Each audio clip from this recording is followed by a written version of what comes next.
सबसे पहले तो आज रिनपास के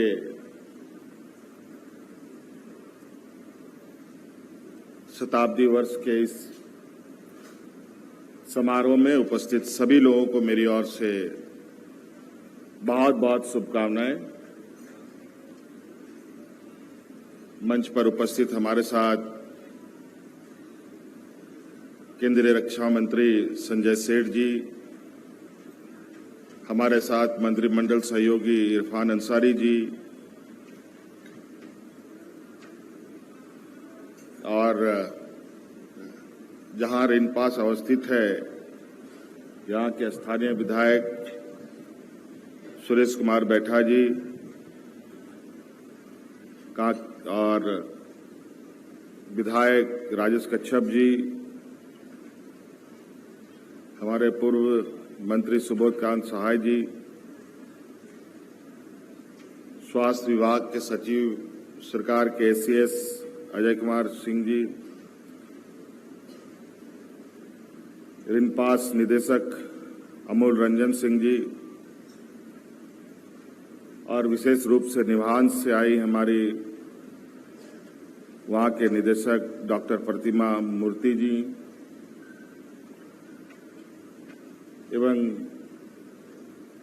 गणमान्य अतिथिगण, आप सबका हार्दिक अभिनंदन करते हुए जोहार करता हूं।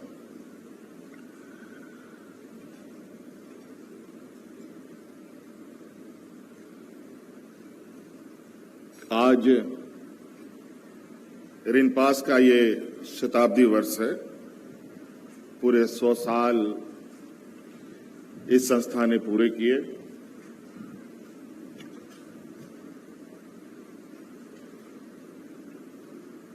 देश आजाद होने से पहले से ये संस्था आम लोगों के सेवा में समर्पित है। हालांकि इस राज्य में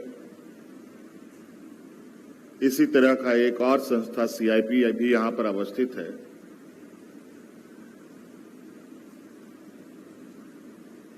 जो मुझे अभी बताया गया है कि वो 1918 में लोगों को समर्पित किया गया और रिनपास 1925 में।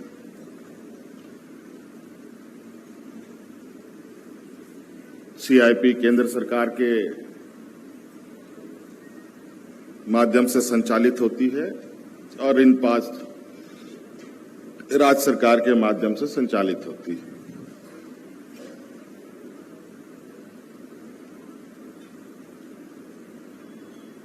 इस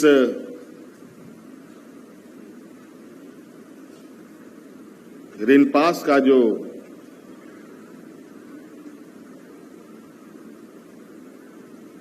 कार्य क्षेत्र है, ये एक ऐसा कार्य क्षेत्र है जहां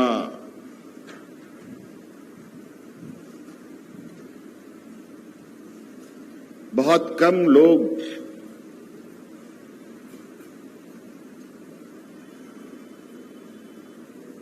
इस बात के लिए तैयार होते होंगे कि किसी को रिनपास जाने की जरूरत पड़े।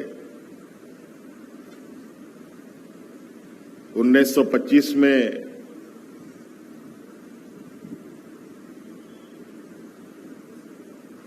मानव मनस्थिति की क्या स्थिति रही होगी ये तो मैं नहीं बता सकता, लेकिन वर्तमान में मानव मनस्थिति जरूर बहुत ज्यादा परेशान करने वाला है। और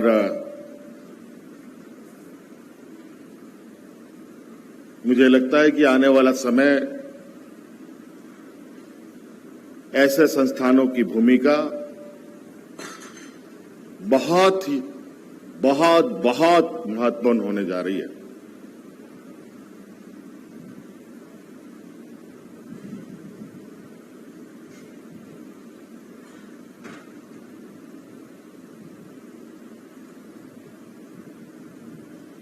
मुझे कभी रिनपास के परिसर में आने का मौका नहीं मिला और शायद मेरे से ये क्षेत्र थोड़ा सा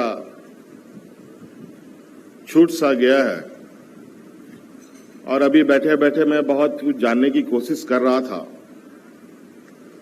लेकिन इतने छोटे से समय में इतनी बड़ी चीजों को समझ पाना थोड़ा कठिन जरूर है। लेकिन आने वाला समय में विशेषकर इस रिनपास के संदर्भ में विस्तृत समीक्षा के उपरांत यहां पर क्या क्या चीज बेहतर की जा सकती है उस पर हम लोग काम करें, क्योंकि इसकी महत्ता अपने आप में एक अलग चुनौतियों के साथ है।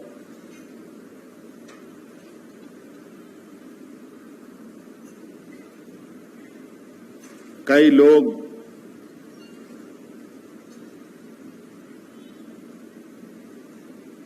इस राज्य के अलग अलग कोने कोने से हमारे संपर्क में आए और हम लोगों ने जो भी मौजूदा व्यवस्था रहा होगा उसके माध्यम से रिनपास तक लोगों को पहुंचाने का, भेजने का हम लोगों ने काम किया। लेकिन जब आज इस शताब्दी समारोह में इस संस्थान के विषय में थोड़ी बहुत जो बातें आ रही है, जो मैं देख पा रहा हूं, जो समझ पा रहा हूं,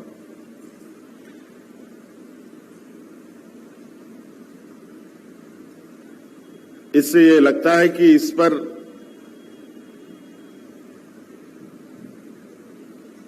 चलते चलते ये या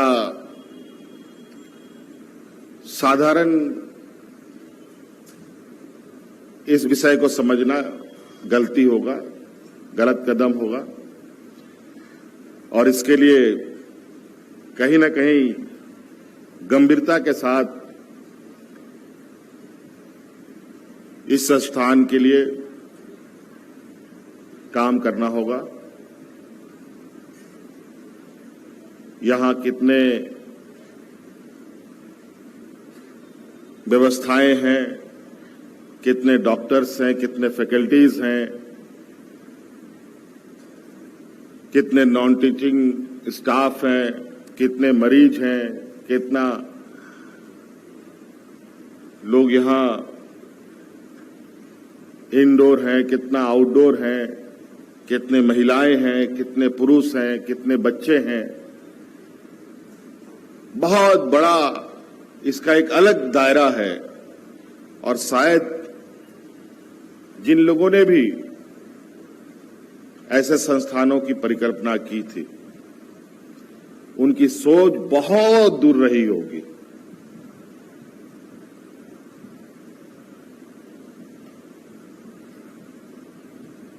और आज यहां मौजूदा लोग अलग अलग संस्थानों से आए और अलग अलग जगहों पर आना जाना रहा हो आप सब लोगों का, तो आप लोग महसूस करते होंगे कि ऐसे संस्थानों की आवश्यकता आज के दिन में कितनी तेजी से बढ़ रही है और कितना आवश्यक है।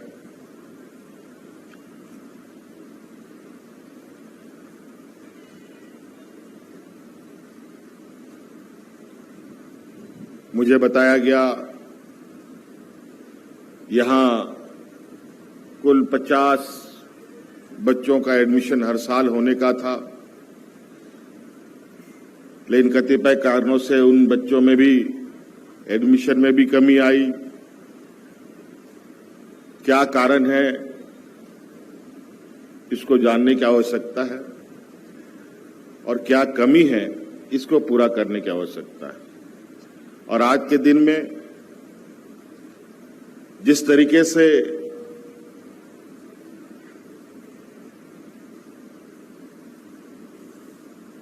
मानसिक समस्याएं बढ़ रही हैं, उनके समाधान के लिए भी कई सारे नए तकनीक, नई व्यवस्थाएं खड़ी हो रही हैं। नए तरीके के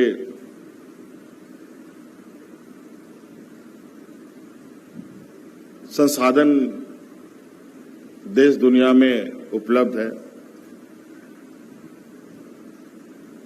हमें लगता है वर्तमान तकनीक को भी कितने जल्द से जल्द हम लोग इस संस्थान के लिए ला पाएं। यहाँ के आधारभूत संरचना से, यहाँ के जो शैक्षणिक व्यवस्था से लेकर यहाँ पर इलाजरत लोगों के लिए बेहतर से बेहतर व्यवस्था हम लोग करें। स्वास्थ्य सेवा में तो हम लोग अक्सर चर्चा कर भी रहे हैं, लेकिन मुझे लगता है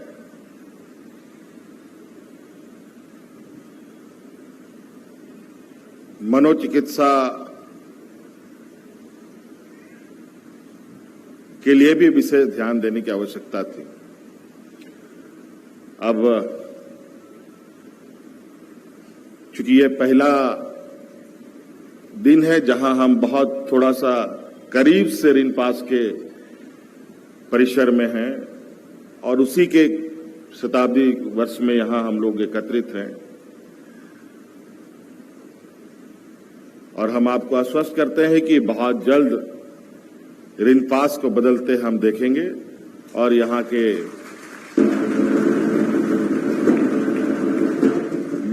जो भी चिकित्सारत व्यक्ति है वो भी स्वस्थ होकर अपने अपने घर को जाएंगे।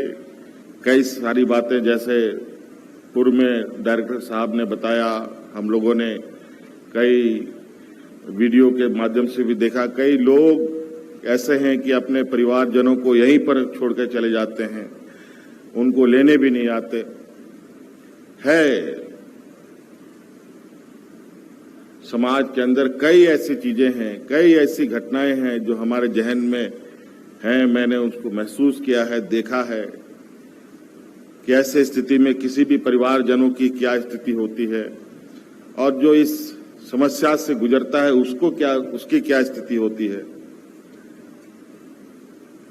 आप लोगों ने कई बार अखबारों में के माध्यम से, सोशल मीडिया के माध्यम से कई ऐसी खबरें पढ़े होंगे जहां पर बच्चे को सिक्कड़ में बांधकर किसी खूंटे से बांधकर छोड़ दिया गया है, किसी महिला को हाथ पैर बांध करके पेड़ से बांध करके छोड़ दिया गया है। कई सारी ऐसी खबरें जो दिल दहलाने वाली है। कहीं न कहीं